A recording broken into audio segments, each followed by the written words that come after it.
என்ன ஓனர் பொண்டாட்டி காலையிலேயே கறியை வச்சுட்டு உட்காந்துருக்க? ஆமாண்டா, புரட்டாசிக்கு கறி திங்க கூடாதுன்னு என் புருஷன் நாக்குக்கு பூட்டை போட்டான். ஐப்பசி மாசம் திங்க வேண்டியதானே? அடையாம்பா, ஐப்பசி மாசம் அடமழையில பக்கத்து வீட்டு அன்னைக்கிளி பாட்டி செத்து போச்சு. அதுக்கு சடங்கு சம்பிரதாயம் லொட்டு லொசுக்கு செய்யறதுக்குள்ள ஐப்பசியே முடிஞ்சு போச்சு. சரிடி, 16வது நாள் காரியத்துல கறி கஞ்சி ஊத்திருப்பாங்களே, அப்ப சாப்பிட்டுக்க வேண்டியதானே?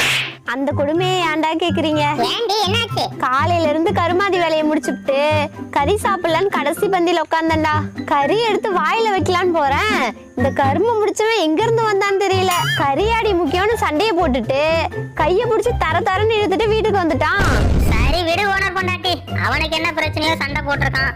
பாவம், அவனும் கறி திங்காம தானே வந்திருப்பான். அவன் கறி தின்னதால தான்டா பிரச்சனையே. என்னடி சொல்ற?